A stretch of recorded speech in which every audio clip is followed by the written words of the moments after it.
There's a problem I come across once in a while on old 78 records. It's right here. Can't see it very well, but there's a hole worn right into the record from the old steel needle, and it's very deep. So if I went to play it right there, it would get stuck and keep on playing the same track over and over. I found a way to fill these in. The thing I use is fingernail polish. Probably be better if you had black, but I don't have black. All I got is red.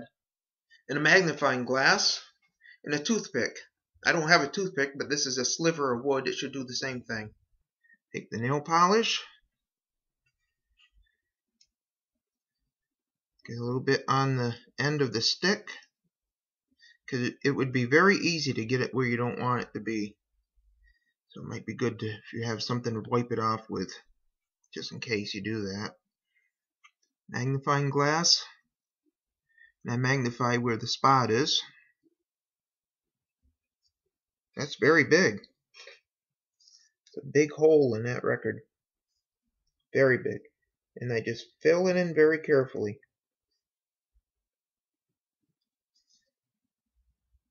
And try not to go over the grooves at all. That is deep. They must have taken the needle and just let it and ran it back and forth on the record until they got a nice big deep hole in there. I got some on it. Sometimes it might go over where you don't want it to. You can sometimes get it very carefully without getting too much in the groove around it. And look at that. It filled it right in beautiful. This is coat number 1. And I'll let that dry, and it might take a couple more.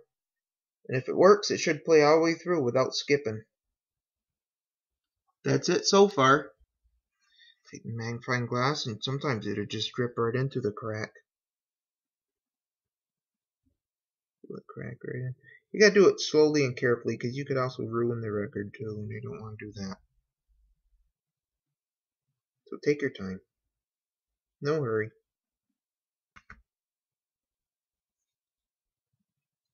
Obviously, you're going to hear this go through, but it's better than having it skip. Might take a couple more. Time for layer number 3. I want to hear Louis James and Charles Harrison again.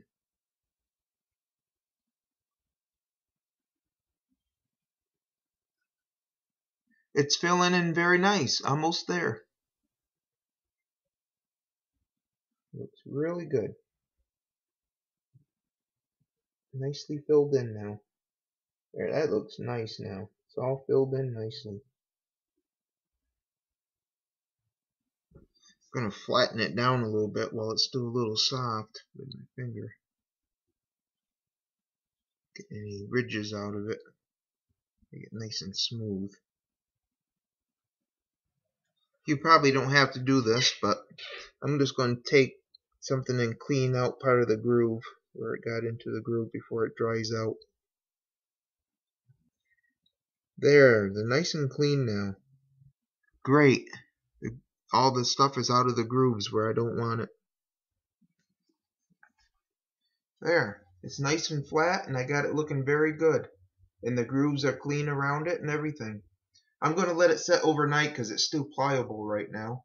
And I'm going to try it tomorrow and see what happens. It makes a noise when it goes through, but at least it doesn't get stuck and repeat itself over and over. This record is quite scratchy to begin with, so it's not going to sound the greatest.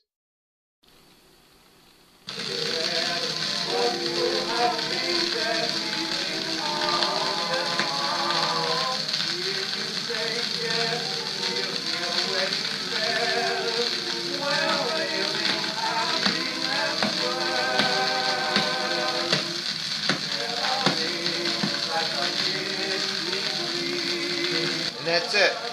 It's better than having it skip right there over and over again. At least you can play it. Well, it's definitely not a perfect fix, but it's better than having it get stuck in the same track. I'm sure there's better ways of doing this, and if anybody knows a better way out there, please share your thoughts, because I like to know more ideas, and maybe your idea is better, and maybe I'll use your idea. So, that's how we learn from each other.